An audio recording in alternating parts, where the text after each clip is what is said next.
All right, we're going to take a look at at the graphs of the trig functions.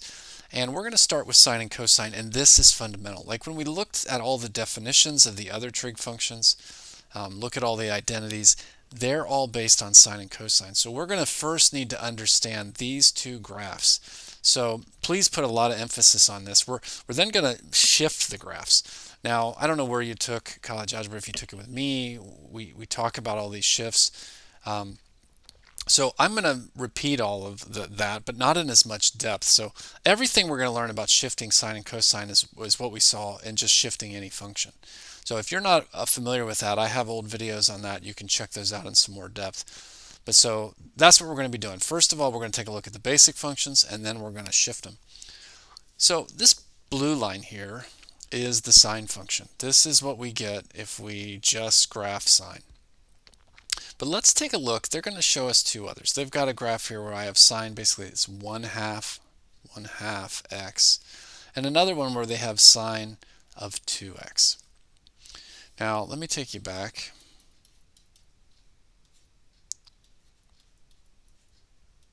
So this is a quadratic equation, this is a parabola, and I have a 2 inside there, or I could have, now again, I'm going to try to limit this so it's not like a 20 to 30-minute video here, but do remember that if you had a number inside on the x, directly on the x, like inside the heart of the function, not on the outside of the function, so like this would be the outside of the function. So this would be on the outside, but this is happening in on the x. Well, these are horizontal shifts. And if you remember this discussion, again, check out the video if you don't. But horizontal shifts work the opposite of what you think. So you think, okay, well, multiplying x by 2, you think would stretch it. But it actually does the exact opposite. It compresses it by a factor of 2. So here was our original blue line, but the 2x compresses it in half. It scrunched it horizontally by a factor of 2. So we basically smashed two of them in the same space as one. Now, this is also, so I guess we're looking at this here. This is 1/2 x. So this is in on the x. So this is a horizontal stretch or compression. Now, because it's 1/2, and horizontal stuff works the opposite of what you would think. So you're actually stretching with a fraction. And so the original graph, which was the blue, has now been stretched by a factor of 2. You turn the 1/2 upside down. So if it's working inside on the x, it's a horizontal stretch or compression. It works backwards of the way you would think. So multiplying by 2 is actually compressing by a factor of 2. Multiplying by 1/2 is actually stretching by a factor of 2. Okay, so let's talk about the period of a function. If we have a stretch, so the normal way that this repeats, if I can go back here, this begins, the blue line, this line repeats. Once we get to 2 pi, it all starts over again. That's the period of a function. It then begins to repeat itself immediately. So once we begin repeating, that's called the period. So after 2 pi, this repeats itself. Now, if we were looking, someone said, hey, just what's the value of the period? Well, if you've stretched or compressed, you need to divide by that. So here's the normal period is 2 pi. Well, if you've stretched or compressed, that's what B would be if you have it in there, a horizontal stretch or compression. All you got to do is to find the period is just divide by that stretch or compression.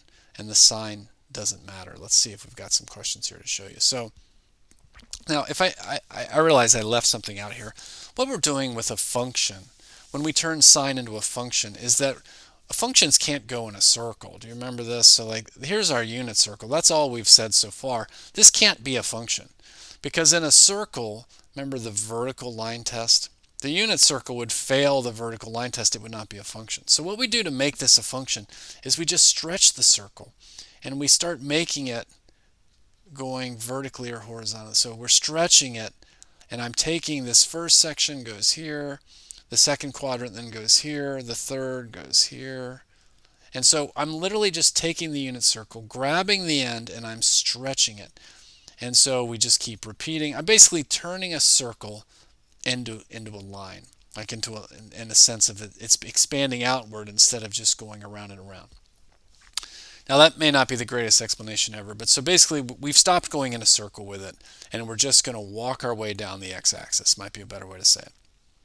Okay, now back to our discussion here. So I have pi over 6 in front of x. It's not just x. So I have a horizontal stretch or compression. And if you think about pi as 3.14, this is a fraction. So a fraction should get me a horizontal stretch. Now, they want to know the period, so just take the normal period, 2 pi, and divide it by the pi over 6. This will figure out how I've stretched it. So it's the absolute value, don't forget that, but I'm not going to mention that every time. So I'm dividing 2 pi by pi over 6. We'll keep change flip. The pi's are going to go 12. I took 2 pi, which would be about 6.28, and I have stretched it now. And so the sine function has stretched horizontally, which is what I expected because it was a fraction. So let's do the same here. Cosine, this is really the cosine of 1/3 x. So I have a fraction in on the x. So this is a horizontal stretch or compression. This is a fraction, which is a horizontal stretch. So to find the period, I'm going to take 2 pi. I'm going to divide by that 1/3. Keep change flip is 2 pi times 3 over 1. I'm going to get 6 pi. So 1/3 stretched it like I would think. The period is normally 2 pi. This fraction has stretched it out into 6 pi. Okay, now this one I think you're going to find a little bit easier. The amplitude is the height of the function.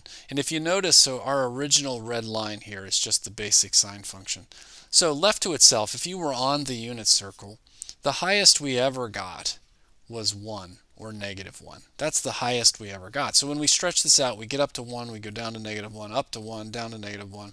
That's the highest we ever get. But if we put a value in front of it, we do a vertical stretch.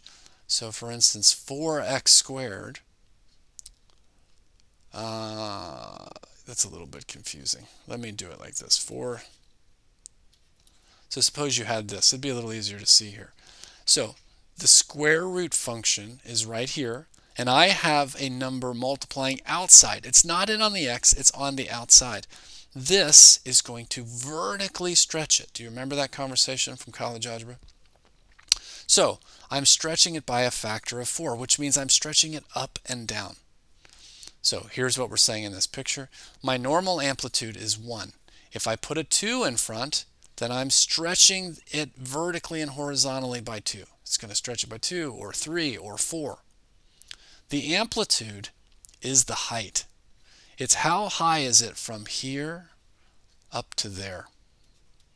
And it's easy to find. All it is the number in front.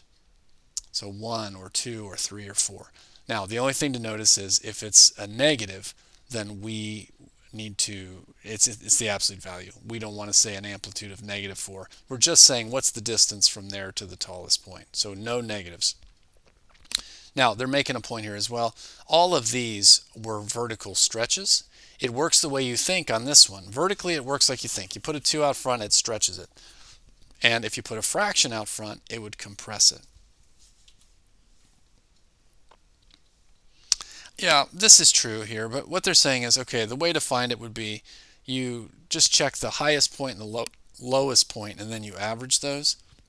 That's true, and actually I could see that there would be some times, if we've shifted something around quite a bit, we might need this, but typically it's pretty easy just to find from the a and the function.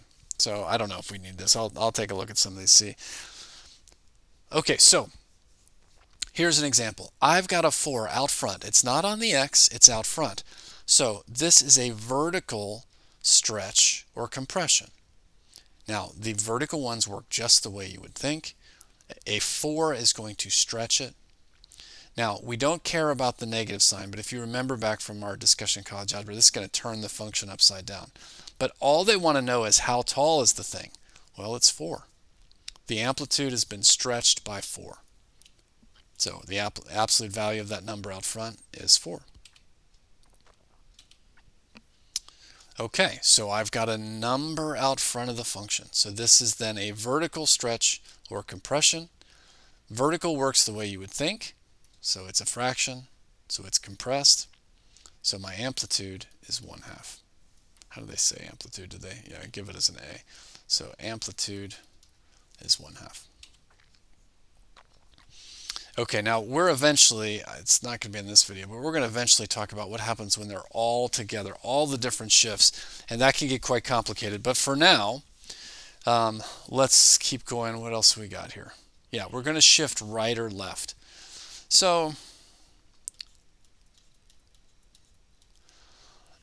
a horizontal shift to the right or left was inside on x. And if you remember this discussion, that shift builds with the negative sign. So negative seems like it would be left, but a -2 is actually a shift to the right. So everything horizontally goes the opposite of what you would think. So I'm shifting 2 to the right here.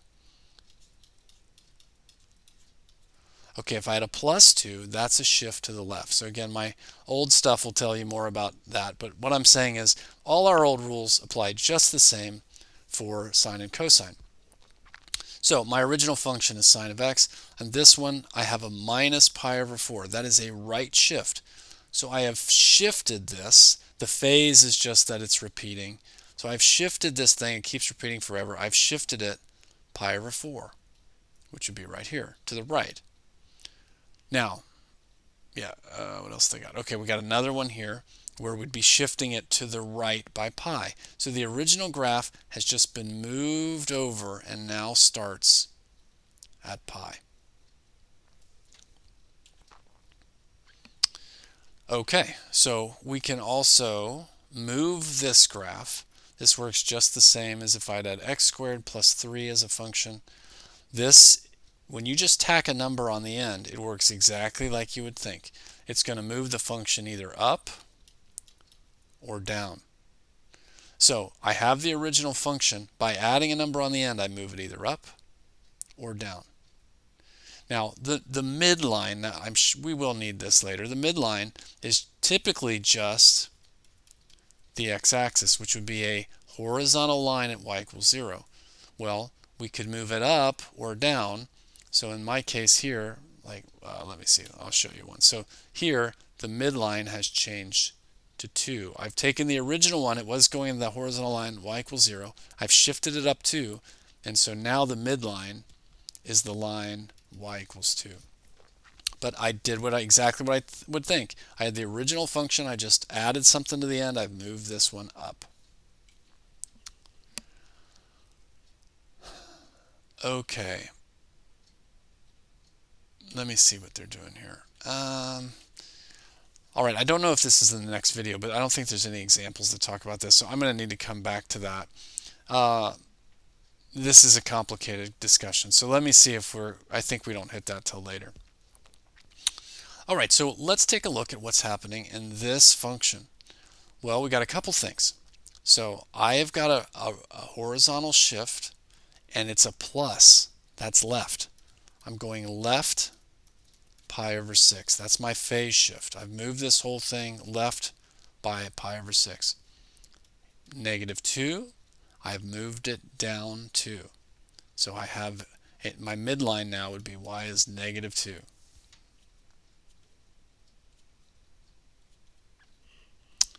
Okay, now let's take a look at this one. Pause it if you want to think this through.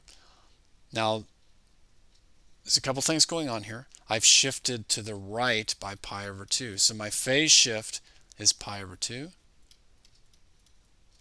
to the right. It does matter what direction, π/2 to the right. Okay, so I've moved it right by π/2. And I don't know if they're really, I guess that's what they're saying by magnitude. But so my amplitude is 3. Do you see I've stretched it because I have a number all the way out in the front. Okay, so a couple more here. Yeah, I can't remember. I hope we're going to see some more complicated examples in the next video. I think we will. But so do you see there's not much going on here? All we've done is we've taken the original cosine function and moved it down 3. So if we had a midline at y equals negative or 0, it's now y equals negative 3. Okay, so what's going on here? Do you see we've shifted the whole midline up 2? That's my midline. Just move the original sine graph up 3. I've changed my amplitude. I've stretched it. It's out front, so it stretches it vertically. Okay, that's all we got here. I think it's going to get a little more complicated in the next video, but hopefully you remember this stuff from the previous videos in college algebra. If not, check those out.